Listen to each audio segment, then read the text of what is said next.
on the mission what was happening at the DOD's Department of Defense? What was happening in the military caused by woke, as you put it, that was so bad, Carla?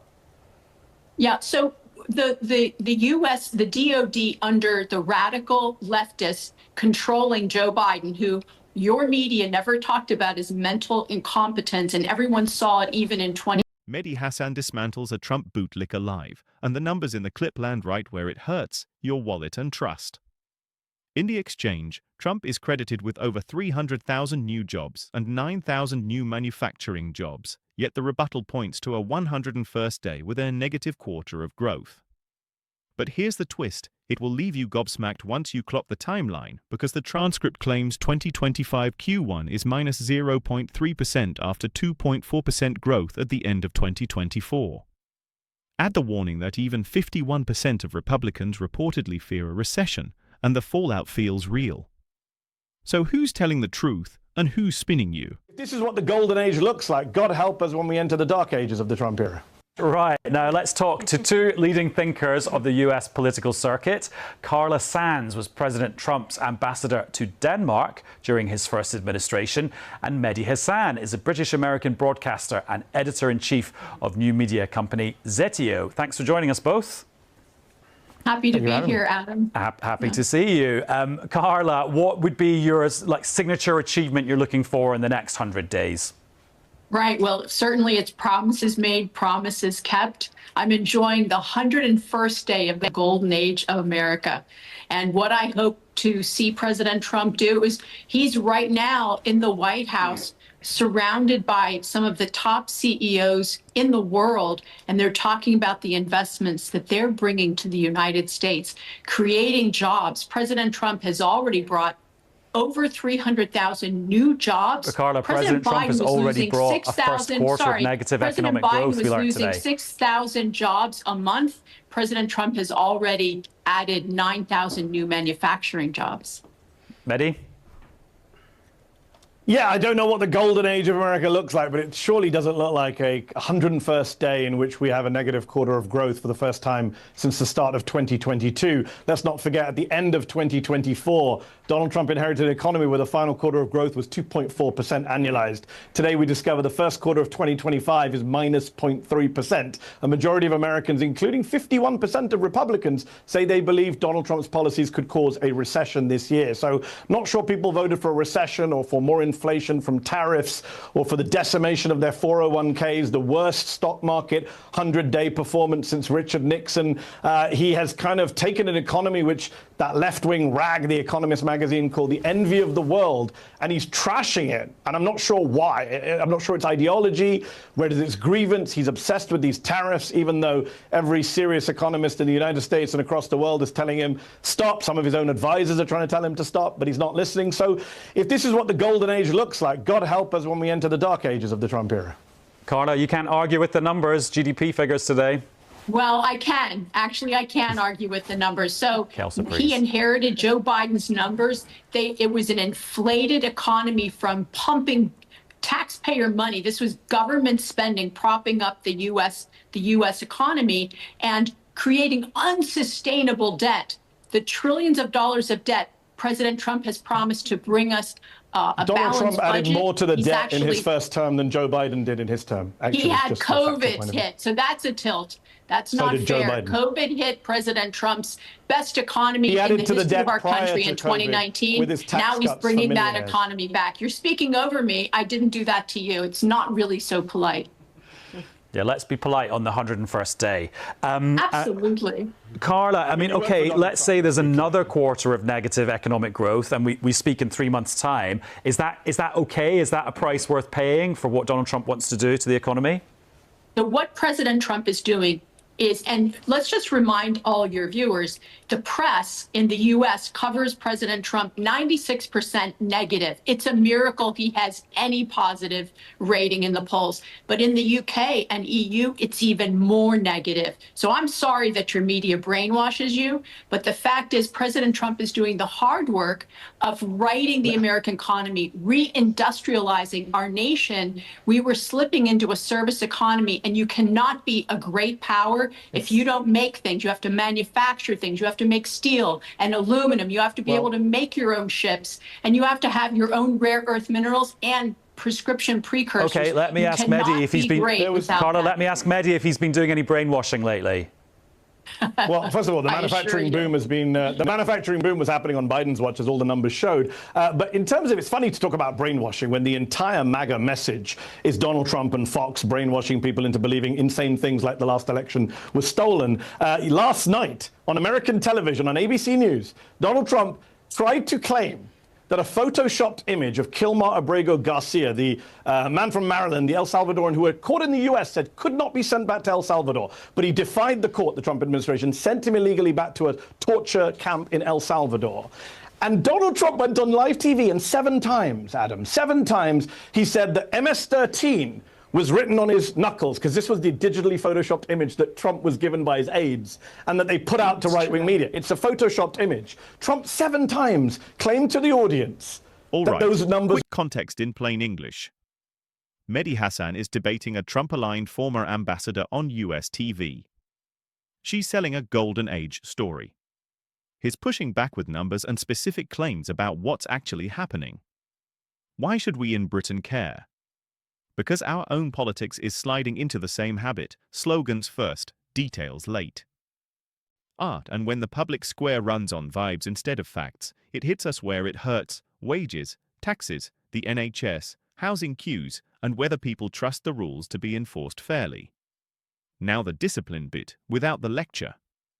If someone says the media brainwashed you or the economy is booming, don't clap, ask what measure, what date, what comparison.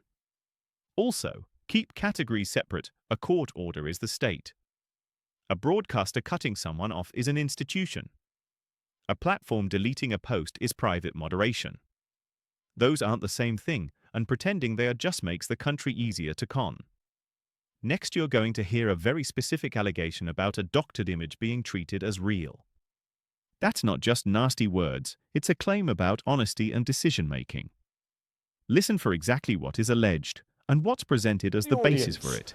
That those numbers were really there on his hands. That is the level of delusion and gaslighting and dishonesty in this White House. I mean, every president lies. George Bush lied, Joe Biden lied, or Barack Obama lied. But no one lies like Trump. To take an image that's fake, that's photoshopped, that's demonstrably untrue, and repeat 7 times on national television. No, he had the letters MS-13. Is he mentally competent? We talked about Joe Biden's competence. Is Donald Trump mentally competent? Recently, he told Time magazine, Adam, that he won at the Supreme Court. The Supreme Court ruled 9-0 against Trump and said you must facilitate the return of Kilmar Abrego Garcia. They are violating the Supreme Court. They are violating lower courts. That is what they're doing in this 100 days. Okay, Carla, is your man relying on a doctored image and falling for fake news with that picture? Adam, I don't want to waste the time of your viewers talking about an inconsequential known gang member. I want to talk about how President Trump has brought $5 trillion of new investment into the United States,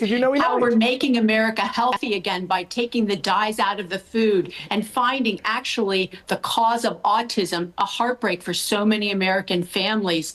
They're losing their children. And also making America safer, taking the DOD, which was going woke and very like an indoctrination center, and creating, again, that lethal fighting force focused on the mission of what was happening at the DOD's Department of Defense? What was happening in the military caused by woke, as you put it, that was so bad, Carla? Yeah, so the U.S., the DOD under the radical leftists controlling Joe Biden, who your media never talked about as mental incompetence, and everyone saw it even in 2019. Mental incompetence, you won't even defend. Mehdi, let Carla finish and I'll come back to you. If I may, so we saw the Pentagon refocus on the security of the United States instead of doing things like censoring Americans. How about what USAID was doing, destabilizing the world and funding terrorism from U.S. taxpayer dollars? It's unconscionable. Okay, let's let Mehdi respond to some of the things that you were saying there. Sure. Yeah, you said a lot there. I mean, look, what she said about USAID is false. Elon Musk and All Doge are true. super unpopular, have failed, they're being thrown out. We love She Doge. talks about she says she doesn't want to talk about inconsequential gang members. The president, 7 times as the journalist tried to move on, insisted that the journalist concede that words were written on a hand that were not written. That's mental incompetence. He's deluded. Well, it could just be a mistake, safety, Mehdi. That's not a sign of like a mental hold fitness.